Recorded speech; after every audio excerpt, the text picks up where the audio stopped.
Pentagon report is detailing a dramatic increase in UFO sightings, more than 350 since 2021. Is there life on other planets? Scientists may be one step closer to an answer. There is very compelling evidence that we may not be alone. Yes, welcome.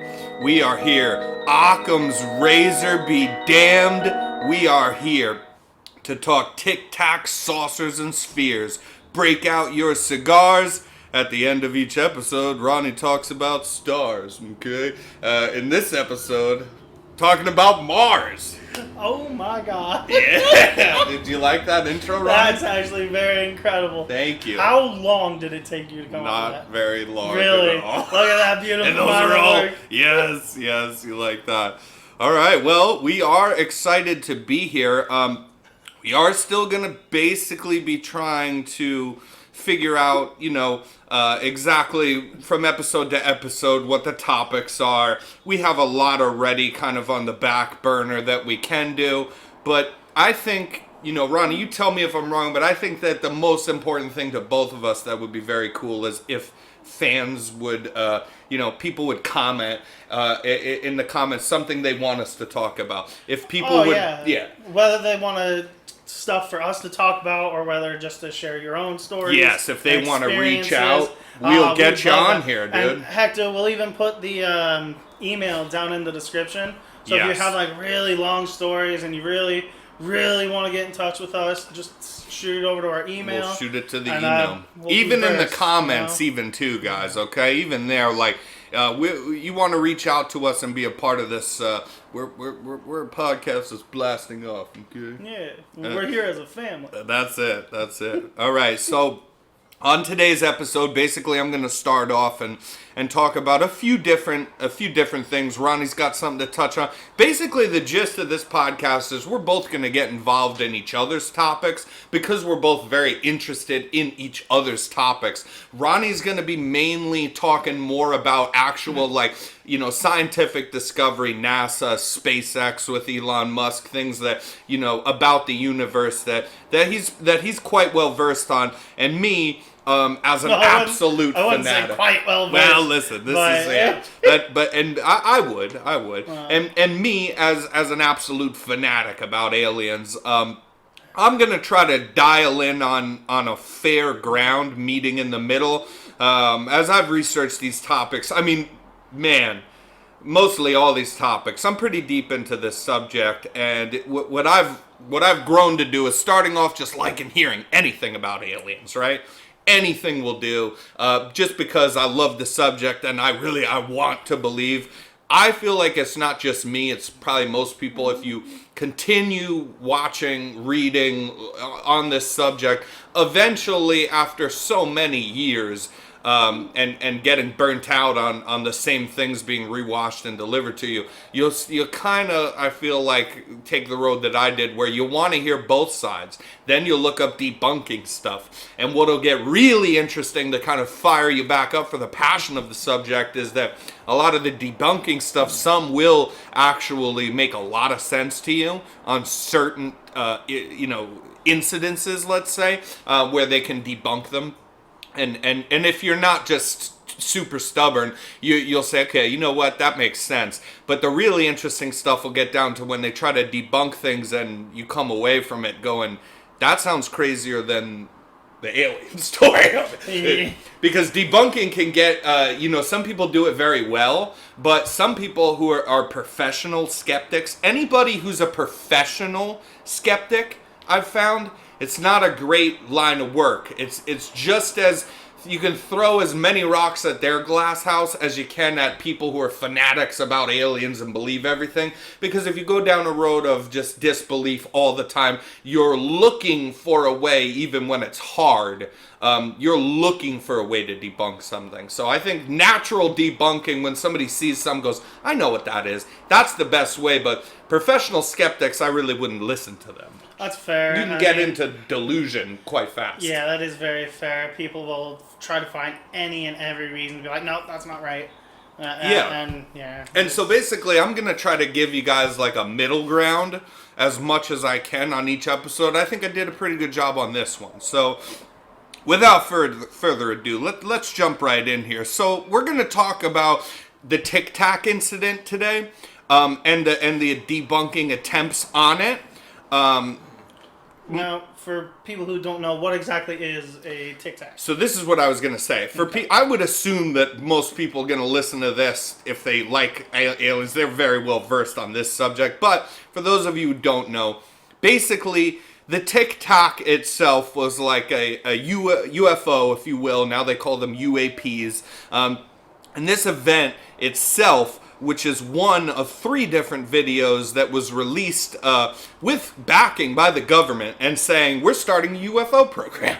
UAP. So basically, but the Tic Tac in particular is just one of the possibly 2, but just definitely one of the videos that was a sighting and a whole incident that was experienced by Commander David Fravor, off the USS Nimitz, I believe it was, back in 2014. And that is one of the videos that you guys have probably seen in black and white. It's footage from the advanced, systems that is new, by the way. That's part of this story. Is the only reason these things are seen that can be recorded like that from the fighter pilots, and one of the only reasons that we can see them on radar back from 2004 is because they had a big upgrade to all sonar, radar. They had tracking from the planes. There was big upgrades done on this stuff, which is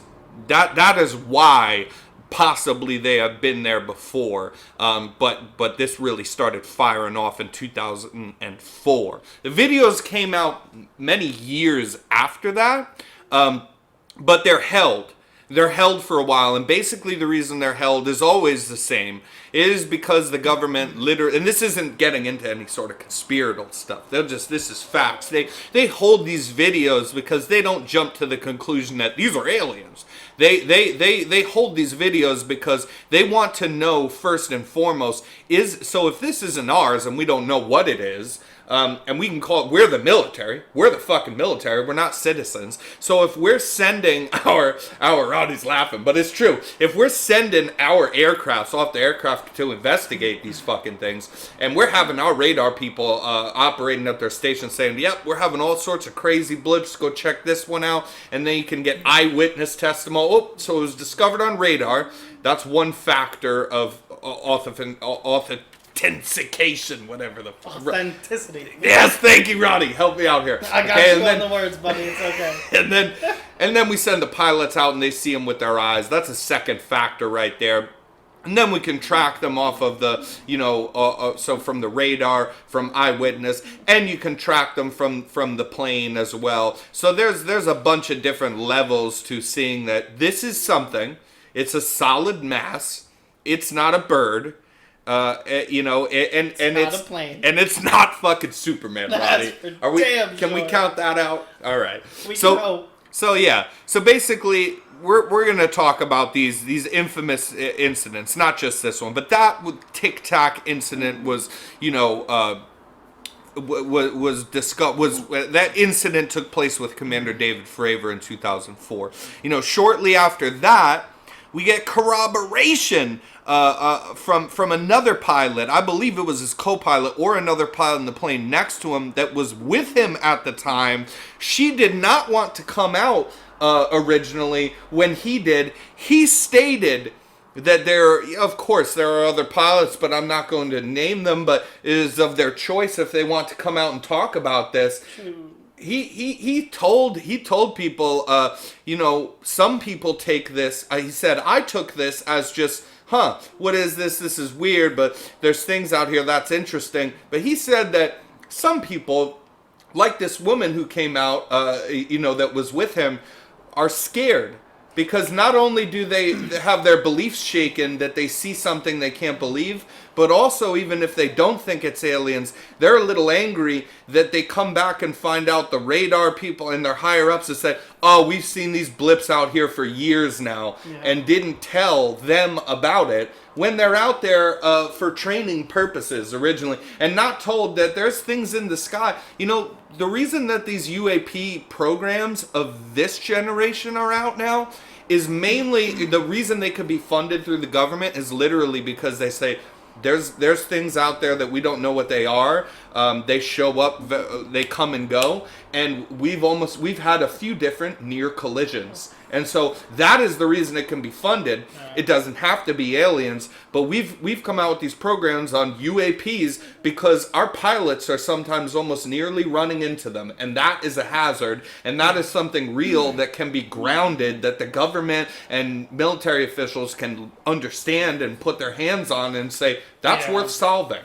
I feel like there's also a little bit of a social construct around it where, if you were to come out and being like, oh, hey, look at all this new evidence and everything coming around it, and then public backlash of being like, oh, well, you're just public crazy. Backlash, yes. And I'm so glad you brought that up, Ronnie, because that's another factor that makes these particular videos taken by the military pilots so fascinating. Mm-hmm. Because there is a stigma that goes with saying that you've which, by the way, again, send us your stories. We don't have that stigma. We may want to ask you questions, but we don't have that stigma. But there is a stigma, and I will tell you that, again, it just based in fact, most experiencers, as they call them, or people who have witnessed UFOs, UAPs, they fall into a certain category. Most of them, not all of them,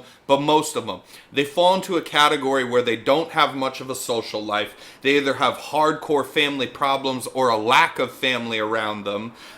They don't usually have good jobs or lack of jobs completely. Right. They fall into, so you do, most of them, they fall into this sort of thing. So when you get high-ranking military officials like Commander David Fravor. It makes them worry about their own credibility. It makes them worry about their credibility because they don't want to fall into tinfoil hat community. Yes, the tinfoil hat community that they are not a part of, dude. Yeah. They are not a part of. Also, these guys, you can look back at their history. David Fravor, right, and also Ryan Graves, another Navy pilot.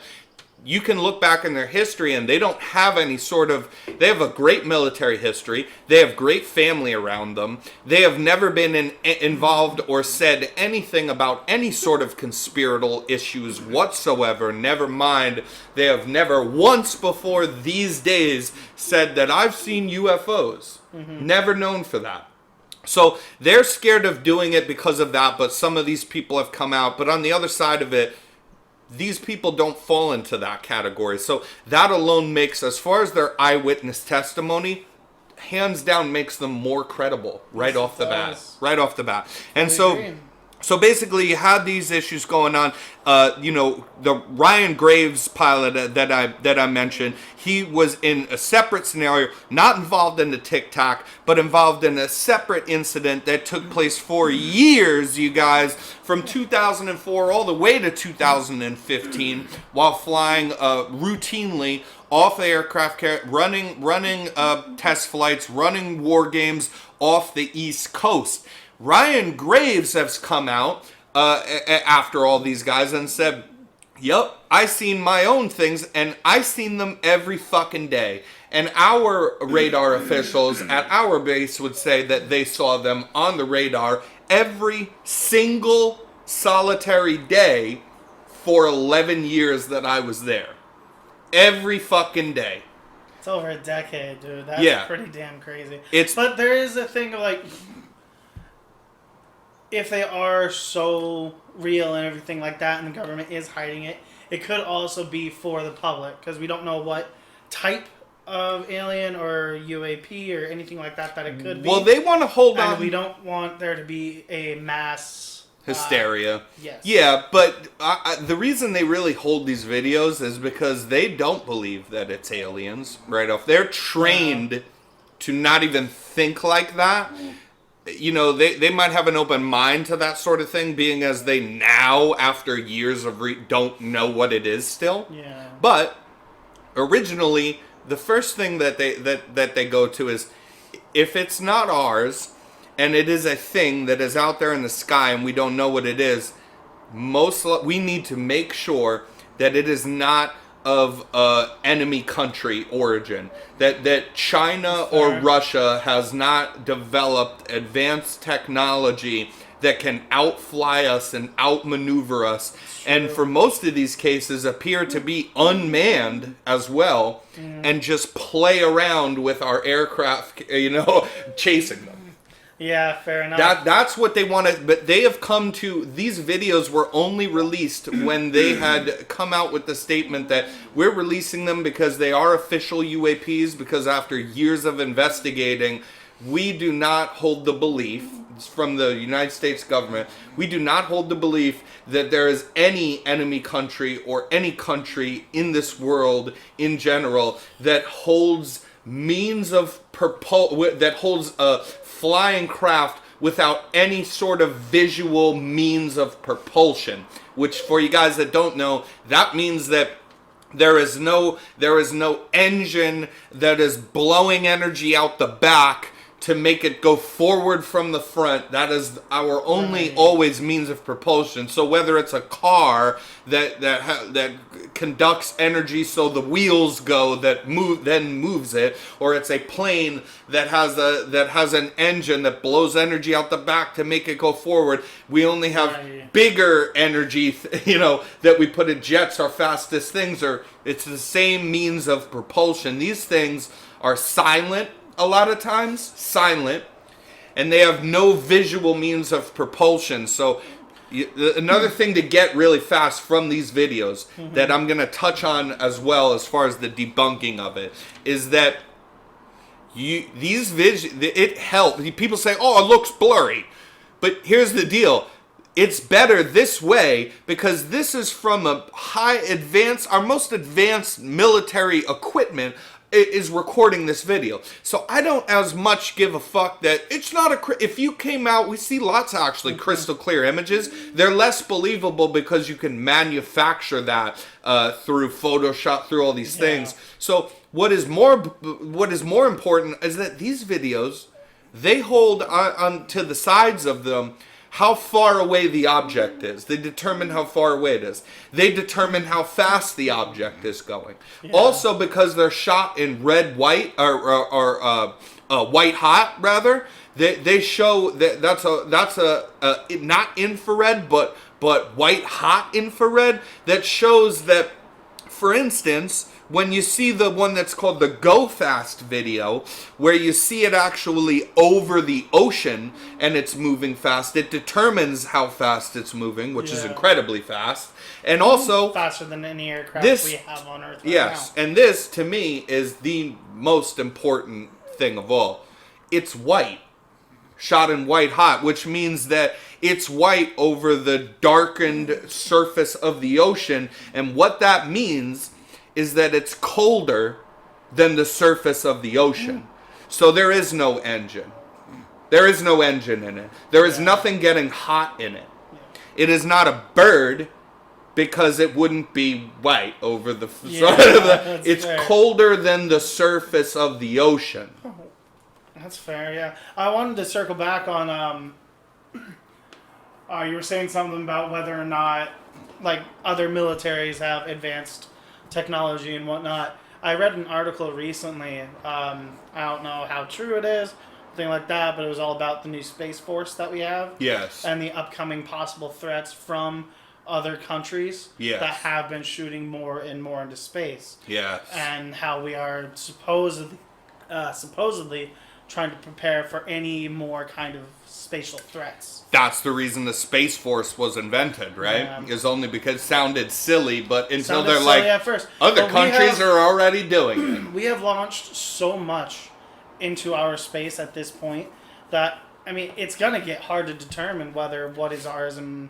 what isn't ours. Right. Because all of our technology is basically the same. We all work on the same materials and based around everything. We all steal information from each other. Yes. So that's the purpose of it too. It's that, when you hear about stealing information, correct me if I'm wrong, Ronnie, this is like a thing of the Cold War. Oh, stealing the thing of when we're at war with a country. Yeah. But it actually always goes on, does it not? Oh, yeah. So if we're not at war, or there's no malicious intent behind spying, it still goes on at least to steal technologies and it's going on advancements. for centuries and centuries. Yes. I mean, we used to easily take weaponry from other countries to study how their mechanisms work to try to advance our own weaponry. Right. So, and that's kind of the same thing when it comes to our new space stuff. Because, I mean, like any satellites, anything like that, we all gather information from each other. Right. Which, in turn, honestly, we should just band together for space exploration. Yes. Good luck on that. Our world banding together. That's obviously, good, right? But if we're all there for the advancement of humanity, advancement of space, that'd be the it would help us. It would help advance rather us. than a race. Yeah, to space. that's true. That's very true. So let me get into this. Just a recap on all that stuff. So we had multiple different videos, multiple different incidents on both different coasts of our country. I mean, not to mention that these are just talking about our militaries. Like, these are just talking about these videos that have been released in the past few years, right?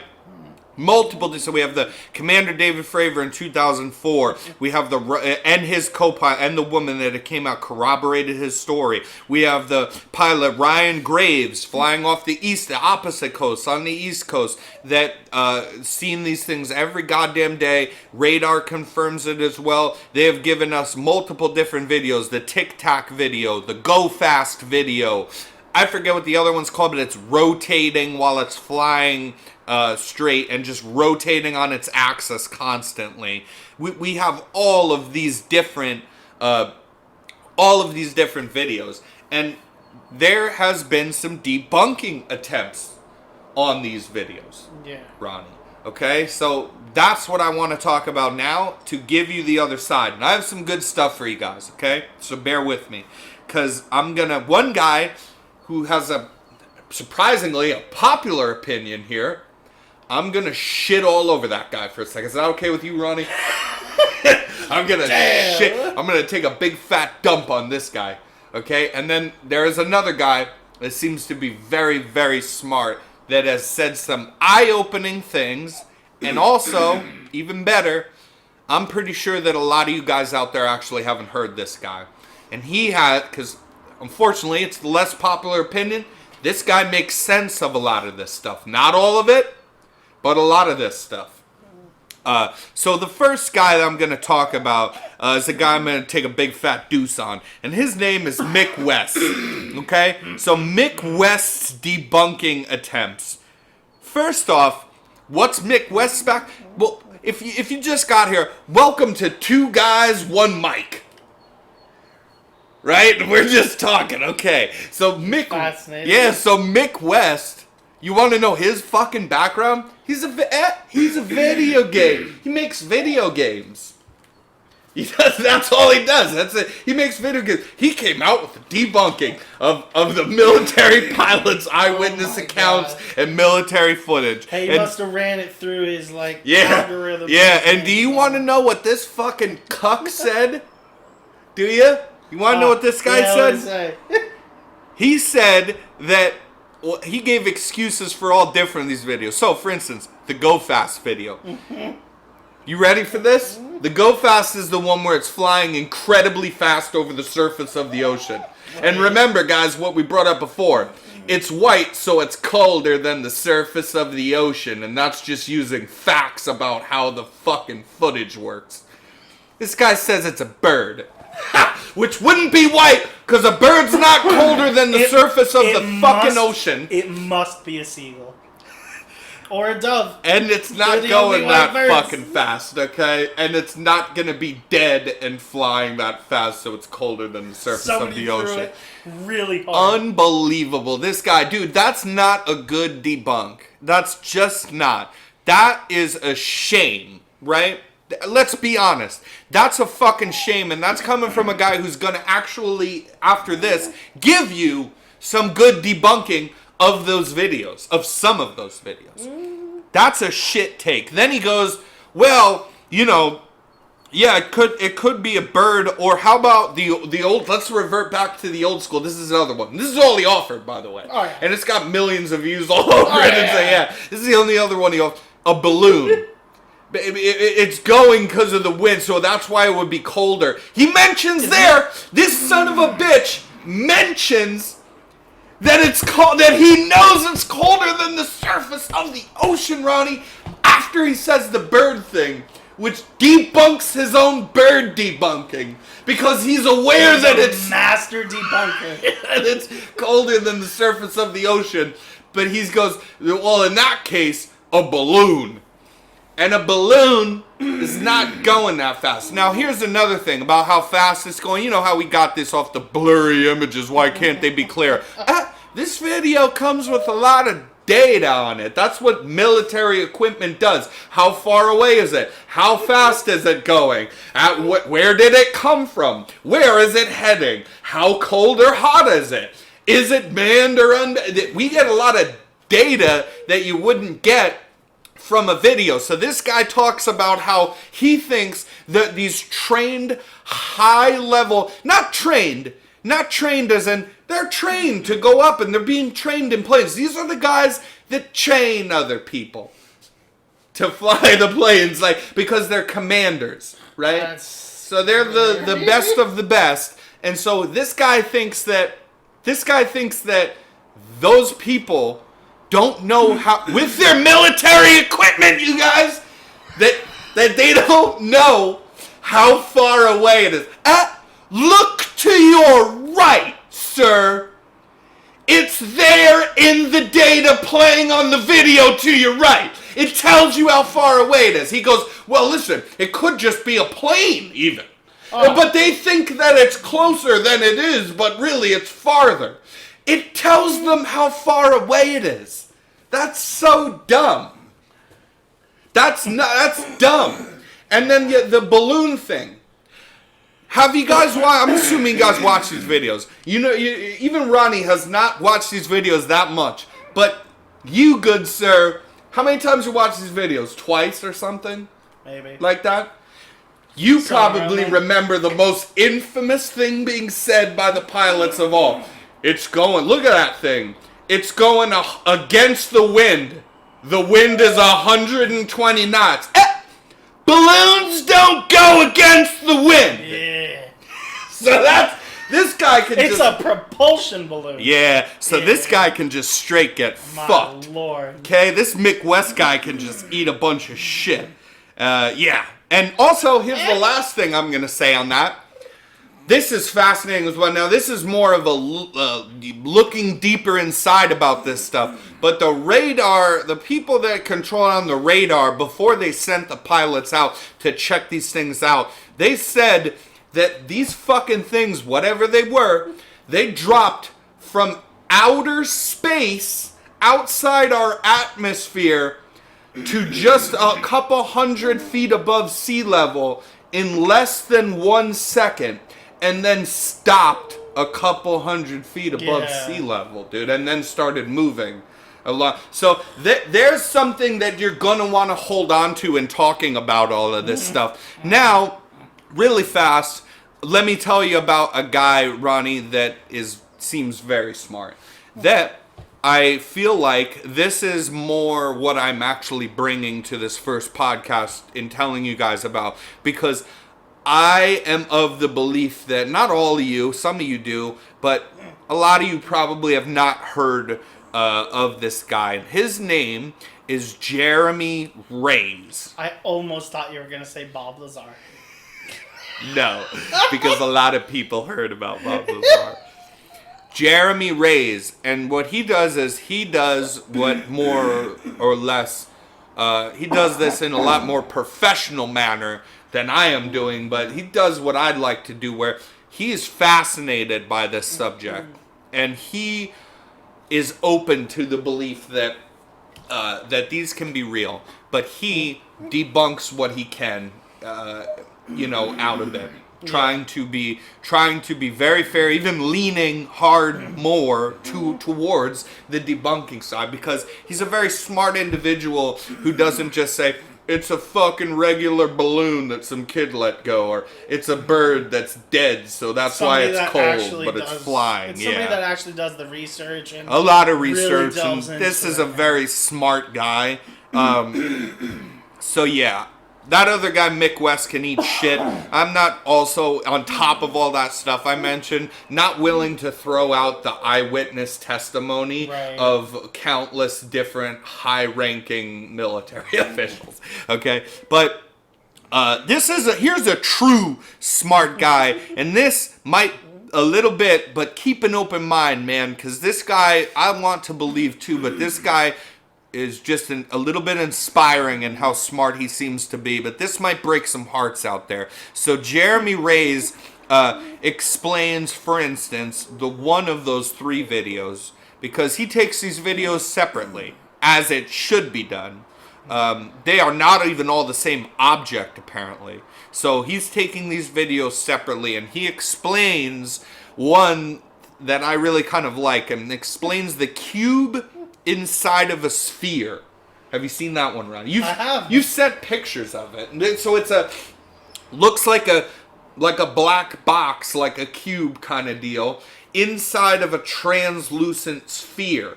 Now, that box inside of the sphere, I'm putting up videos for these bitches too, because I'm editing shit in, okay, for us.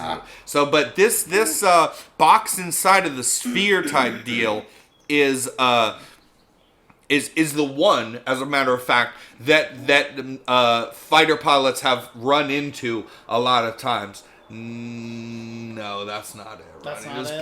put in box and sphere. Okay? Box and I mean, sphere. you're gonna want to look it up the way it sounds. But yeah, I guess. I'm gonna put up the right images for you guys. So don't worry about that. But yeah, the box inside the sphere, the cube inside the sphere, is actually the one that the Navy fighter pilots said that they almost ran into several different times. Oh, okay. Okay? I know what you're talking about. Okay, and so that makes sense. So he offers an explanation for this. Wow, Ronnie's. I'm just. Ronnie's just basically looking up porn at this point. It's So okay. okay. So the cube inside the sphere, something inside of something. Yeah, Jeremy Reyes offers a really good explanation for this. Okay, and that is that he thinks that possibly these cube inside the spheres are part of something called Project Palladium. And Project Palladium is a war games project that is, by design, supposed to confuse enemy radar.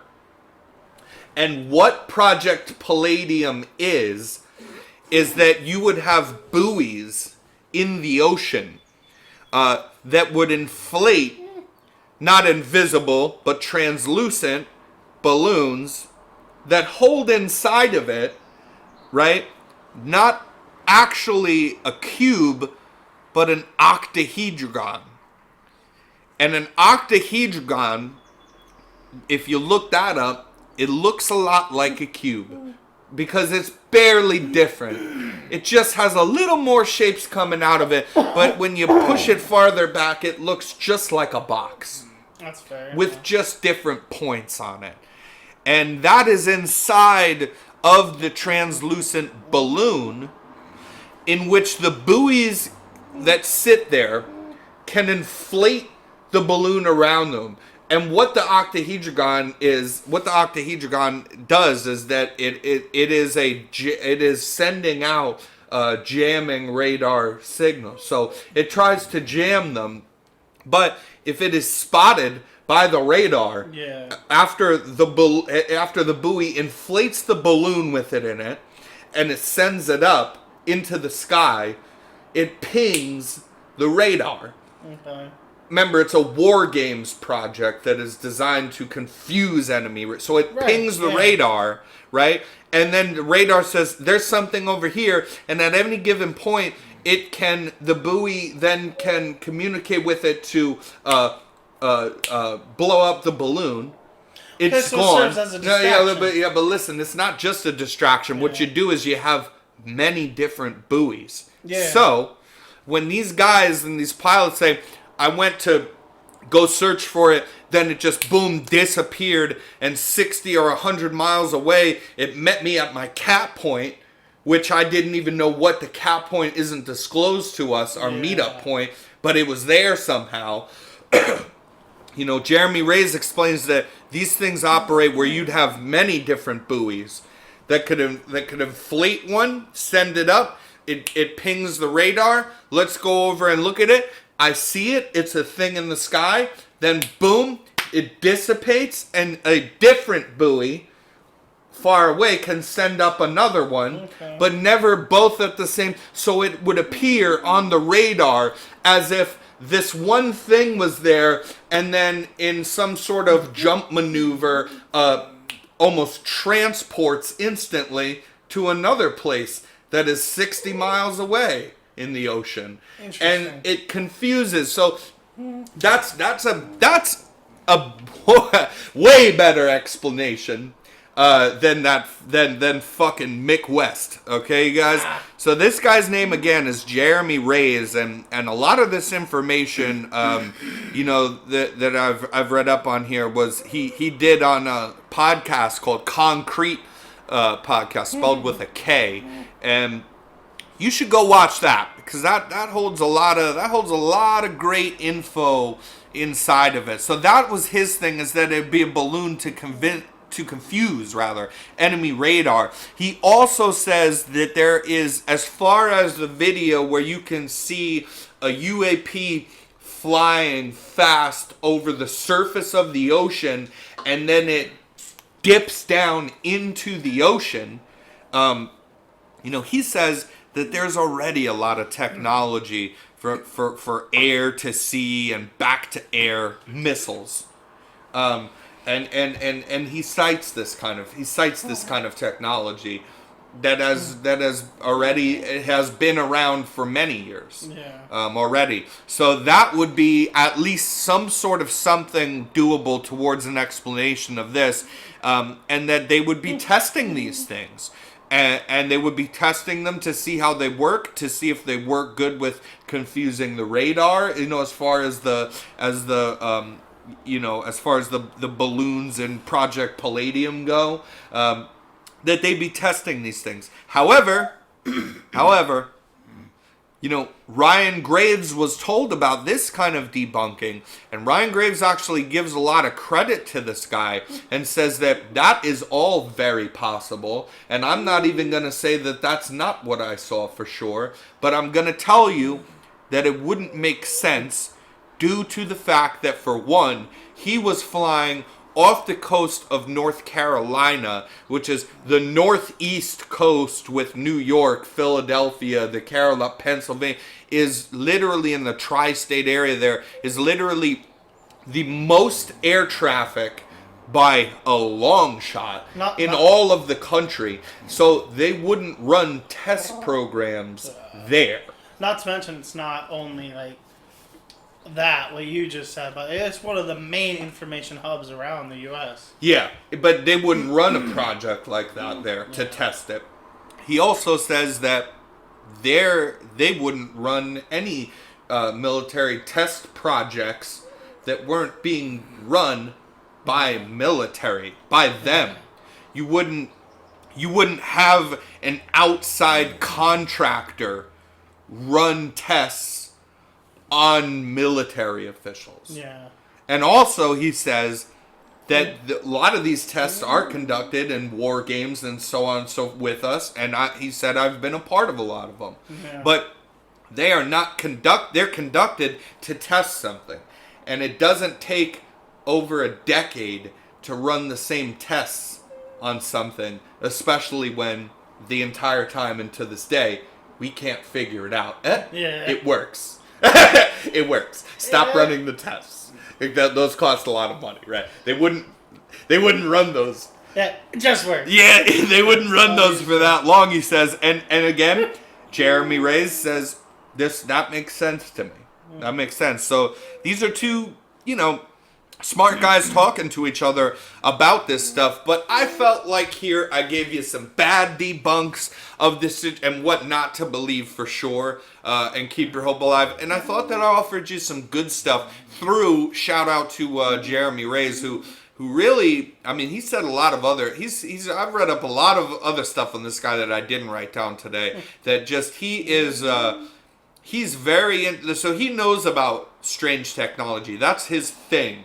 He doesn't have to say it was a bird or it was some normal He knows and can cite projects, and you can look them up on Google, and you can look these things up. I mean, he talks about mirage technology that is already in place, where you can have tanks that have sidings on them, but it's too expensive to put on all the equipment. That's why they're not overly used, but it's because it's very expensive to make this stuff. But you can have those things out in the field at night, and when infrared looks at them, the panels can individually in certain small areas heat up while other ones cool down. So you can make a tank look like an SUV. You can cool all of them down and make it invisible completely. A little underwater things of like flashing, hitting a button, something can literally disappear. There is like invisible technology, literally. Yeah. He talks about this sort of thing.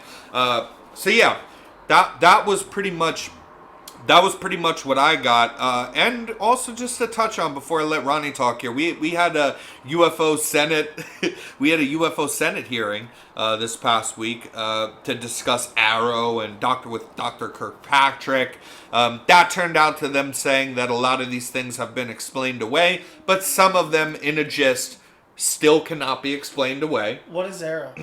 Arrow is another government run program that is basically looks into all the UAP phenomenon, and they're open with this program, and that's what they had, a U.S. Senate hearing where they discuss what have you found lately, what are your findings, and they told them we've found out that some of these instances, not these ones I mentioned, but some of the things that have been reported to them, they were able to find out what it was and have simple explanations for it, and that a lot of them, including these ones, they did not. And also, just like, they were asked by, I forget the gentleman's name, but by one government official, they were asked, do you know anything about the Malmstrom incident?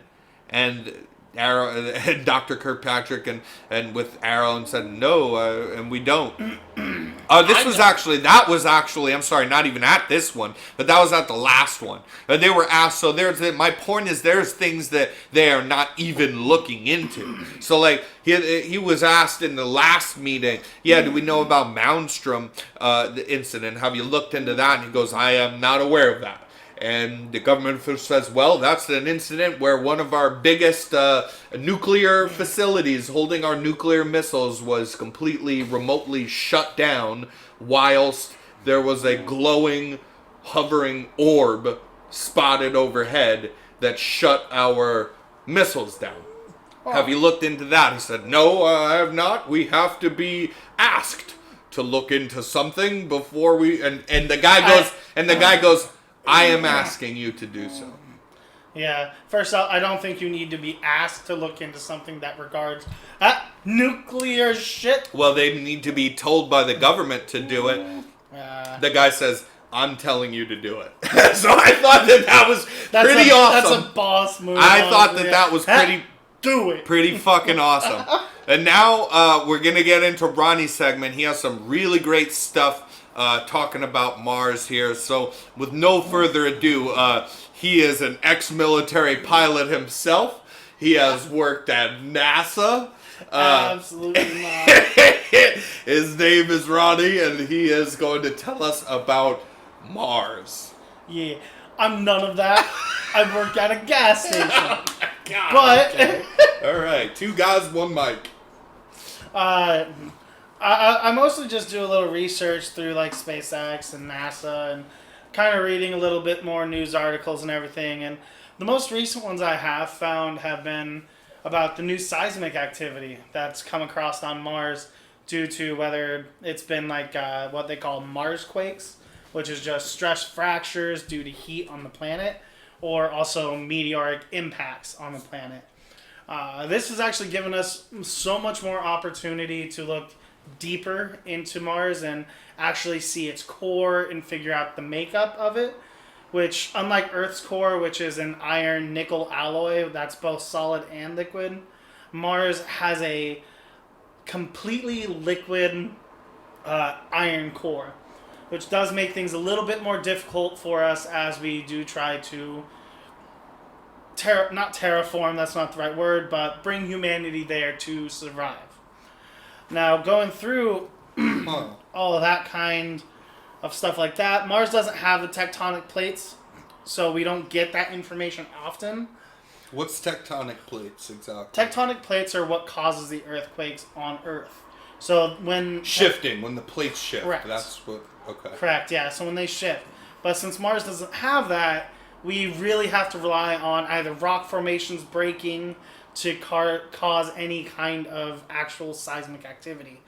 But due to this very last meteoric impact, we were able to determine its core, how deep Mars actually is, and how much better sustainable it would be for us to live on said planet. Now, it does seem like it's not very likely that we can, just due to, the stress fractures alone. We would be dealing with those constantly, and the meteoric impacts would be so much more on Mars than it would be on Earth. However, I do have a quote here from I'm going to butcher this name, Nicholas Schmerend. Schmerend? Yeah, he is a researcher on a team called Insight, and he studies all of these. And what he says is that you can think of it as a way the properties of a planet's core can serve as a summary about how the planet formed and how it evolved over time. So the end result of that formation and evolution process is what can either generate or prove the absence of life-sustaining conditions. How does that work? Where they say that it is either literally one extreme or the other. Is that what I'm getting from that? Where they say that it can either be proof of that life can be sustained here, or the complete opposite. It is. It's a very big toss-up, honestly. And there have been other researchers through like China who do say that there are certain parts of Mars that are sustainable while others are not.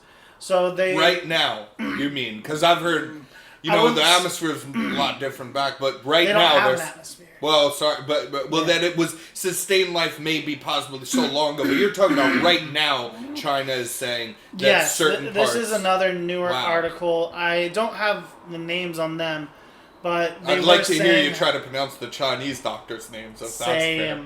Okay. Yeah.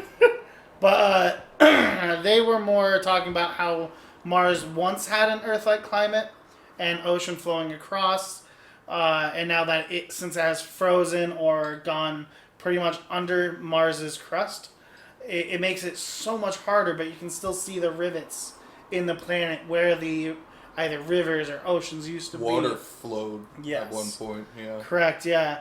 So, like, those certain spots where the water was are the ones that could be sustainable. But the ones where it's all just barren land, nothing, there was no water around there, those ones seem to be too unsustainable for us. So even if we were to make it to Mars... Sounds like my ex-girlfriend. So even if we were able to get on Mars and try to make a sustainable living, it wouldn't be a lot of us. It really would only be very select few and people that could actually build agriculture.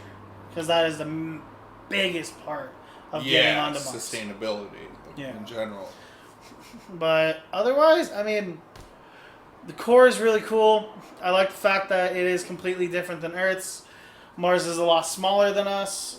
Not a lot, but, enough to where, like, we could fit a few of us on there. I think it would be fun. I think we could have some fun on that. That's what Elon's trying to do with SpaceX, yes?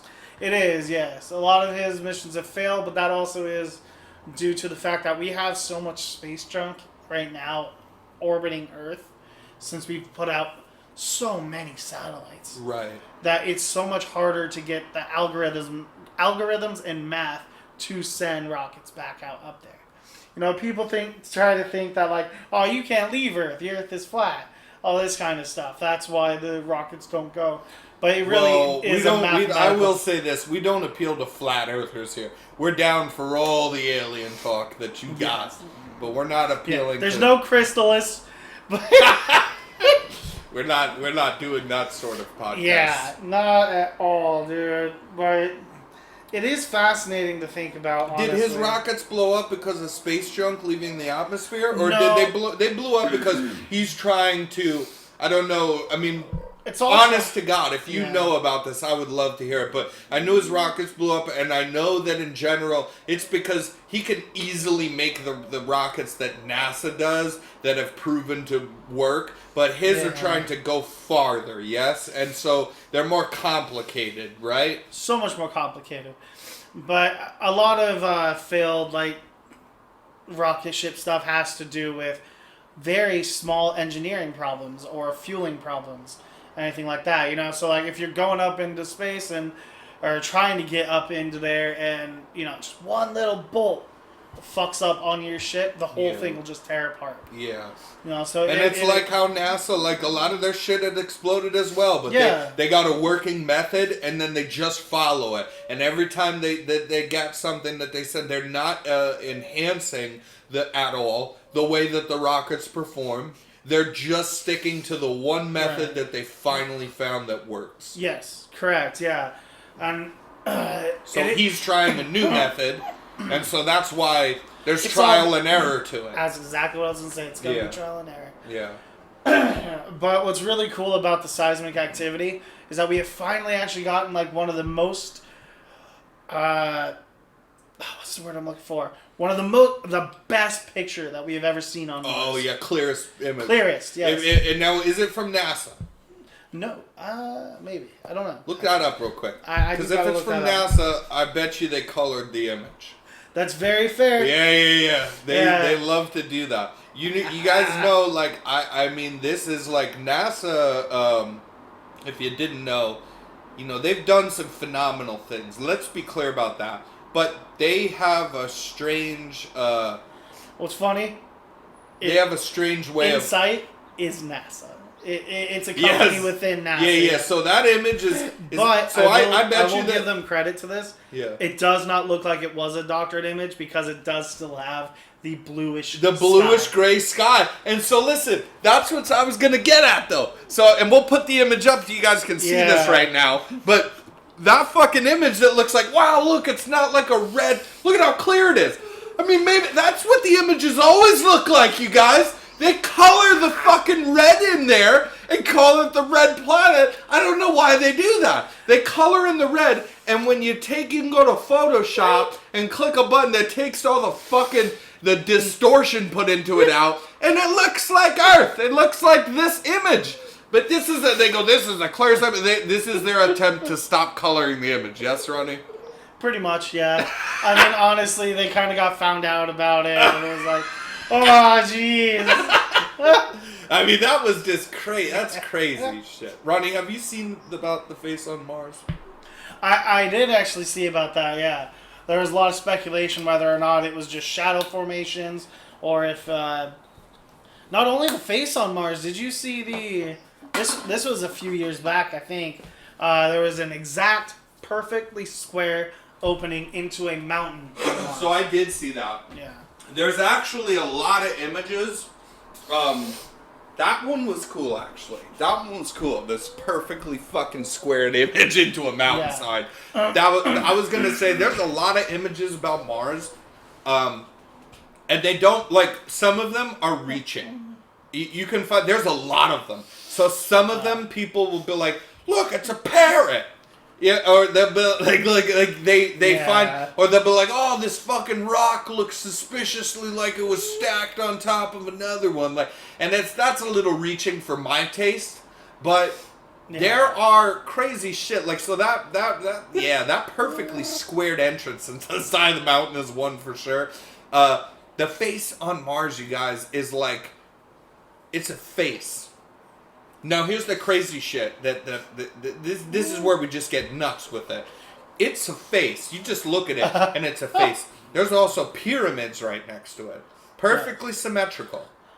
And then when NASA was pressured, they had to be pressured because they go, isn't it fun? They actually put out a statement when somebody zoomed in on the image, goes, look at this goddamn enormous face. It's miles long. Somebody made this. They go, isn't it funny that we get our, excitement all up and there's some shadowing and stuff off of rocks, and they go, that's a face, dude, and only half of it is shadowed out. We can clearly see the mouth, the nose, the eyes on the other. And this is where the Photoshop thing comes in. Yes, and as soon as they started getting called out on it and people were more really trying to go in depth on it. They wanted a second picture, Ronnie. They wanted not only second pictures, they wanted a lot more pictures of it. Yeah. But they ended up photoshopping it to make it so grainy that it just looked like a mountaintop. Yeah, and why? Okay, and so here, I just want to do this real quick, about this conspiracy. In my mind, if you're NASA or anything, we're talking about this particular one, but anything in life that's like this. If it's like, oh, this is a conspiracy, NASA doesn't want to admit it's a face. Look, it's a face. Take more pictures. Then they go, we don't wanna. We don't. No. Yeah, we want to take pictures of other than sand and stuff. I mean, I want to look at that rocks. looks bad. You know what I mean? And then when you're forced into it and you take one and then you're caught blurring the image on purpose, where somebody can just go onto Photoshop and you're basically undoing actual Photoshop of the image and see that it's even clearer of a face. The next time they must have been like, oh shit. Sure. And it's not to say why would you do that is my question, because I'm totally here to I want an explanation. That's what I'm trying to do with the half and half. So we want explanations. So if you give us one that is okay, then that's great. That's what we want. We don't want to be diehard conspiracy theorists, but when you do that sort of thing, you're only making it worse. Yeah, for sure. Honestly, one of my favorite conspiracies on Mars and the face and the pyramids, how there used to be civilizations already on Mars when it did have water and was a blue planet. It did used to, right? It did. I mean, that's pretty much that's not even a conspiracy. You wouldn't call that a conspiracy. That's a lot of scientists concede that it used to be more like us. Mars, yes, correct. Our planet. It used to have an atmosphere, and once it lost its atmosphere, think that. when it became how it is now. But there is a whole lot of theories, whether they are conspiracy or not, that what might have ended the civilization on Mars was nuclear war, because they are finding traces of certain chemicals that do come from nuclear warheads, and with the craters and everything like that are so close to what could have been a civilization, in that dirt is where they are finding all of those types of chemicals. I think it's I can't remember the exact name of it. It's like xenon something or... Oh, xenon that you get only from... nuclear... Yeah. There's no other way to get that. There is no other way to get that. And we have done testing here on Earth with nuclear weapons that has caused the same types of things. And that's the only time it's left around. Yes. And with it being so close to what could have been cities... That's fucking nuts. Yeah, so with it being so close to what could have been cities, could mean that was the extinction. They're close to where they have the face. It is. In the pyramids. Yeah. It is. And that's where you'd hit. Obviously. It's a city.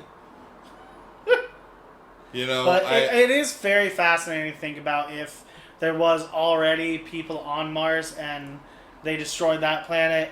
Then you look at what we're doing to our own. We're kind of heading in that same direction. So who's to say that? So who's to say that the aliens aren't really us and we just moved planets because we did destroy our own first planet? It could be.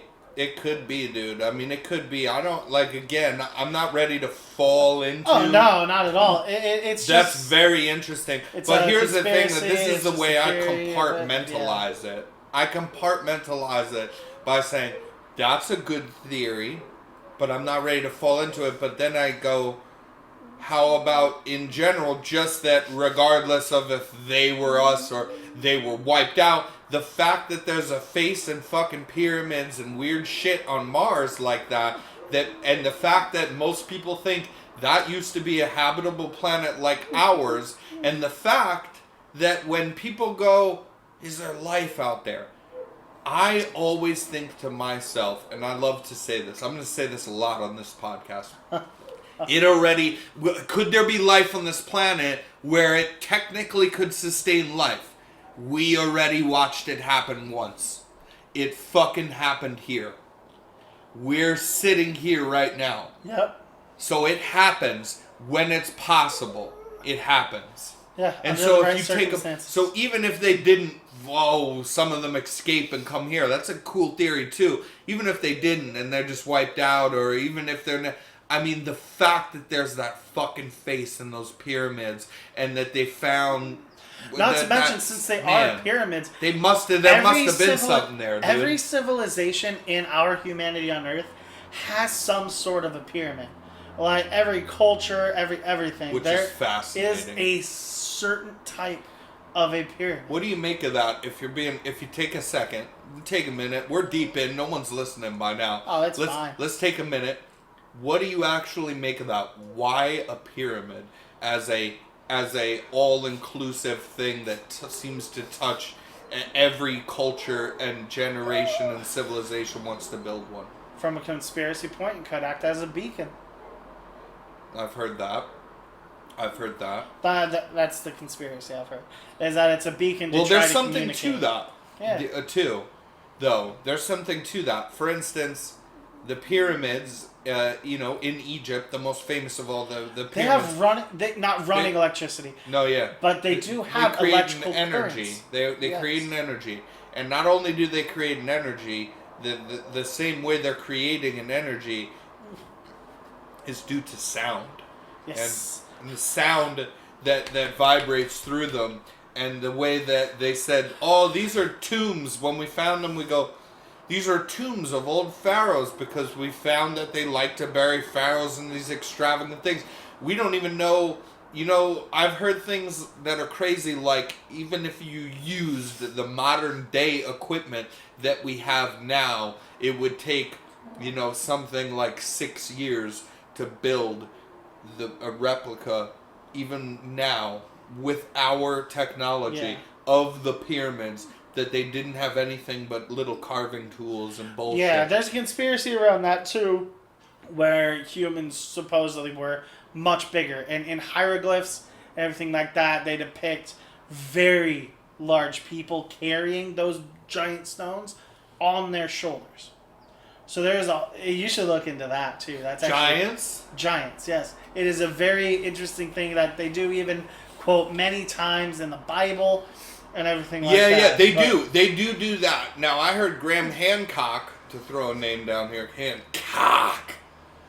All right, we'll throw that name around a little bit. Yeah, but no, I heard Graham Hancock talk about how, everything you look up in history, it has giants in it that they're writing about, but that they could be... I like his theory on this, honestly, is that they could be talking about the way that now we talk about someone who's bigger than life, a celebrity, giant corporations, and we say giant, and we say these great big things, and he could be referring to every time you heard a culture say this guy and it has a name, because they name them a lot of times too, and say it's a giant. Would mean that it was a very smart person or a very good person who helped, or just a generational kind of talent that that amazed people, and they refer to them as giants. That's true. Yeah. And I kind of like that better. Or the people that came here from Mars, allegedly, were giants. All right, Ronnie. Way to segment that. Yeah, nice segue. Yeah, you fucking like that? I do. But listen, you guys, we're getting in there on the time. Man, I think we did good here, Ronnie. Well, it was okay for a first episode. Well, don't sell us short yet. No. All right, we need some help from you guys. We'd love to talk to you. We'd love to get people on, and we wouldn't have to have this run the whole time with you. We could have you tell your story, and that's it. Whether it's 5 minutes or it's 30 minutes, that's the kind of stuff we're really open to here. But until then, we got a lot of content lined up for you guys. You heard Ronnie throw out that little joke thing that you might not know is a joke then, but about Bob Lazar. That's because I'm fucking obsessed with Bob Lazar. Oh, highly. And this man has sent me 100 Bob Lazar clips within like 3 hours. I got a lot of good and bad, as I did here today with the UAP stuff. I got a lot of both sides. The good and the bad, and the pros and the cons for Bob Lazar and his story, whether to believe it or not. I got a lot of information on that, so that's gonna at one point be an entire episode. Ronnie, you have any ideas that hold up an entire episode of this show? Honestly, I do. There could be a time where we talk about our own experiences as well. That's true, yes. Because I have literally, I've always loved to believe, and I never lied ever, and I actually only just, I forget how long ago it was, 3 years, maybe 4 years ago, maybe 3 years ago, totally 100% witnessed a UFO, and I'm just not, I never said that before. I never said, and to this day, that's it. It's all I've ever seen with my own eyes, but I have that. It is a trip, and we will save it for the next episode. And I think, honestly, as a rough start for a first one, this hasn't been too bad. Well, let me play Ronnie's part in this. I mean, it was alright. It was kind of shit. Let me know if you think it was shit. Yeah. No, I think we did good here. We're on to Hey, something. I want to take a poll. Thumbs up if it was a shit. Thumbs down if you liked it. Alright. Yeah, going backwards. I mean, I like peaches, but Ronnie wants to take a poll. Alright. Until next time. Thank you, Ronnie's applauding me, bro. Until next time, loyal space fans. Loyal How about space fans, that's fine. Alright. Drop stuff in the comments for us, man. Topics you want us to touch on. Stories of your own.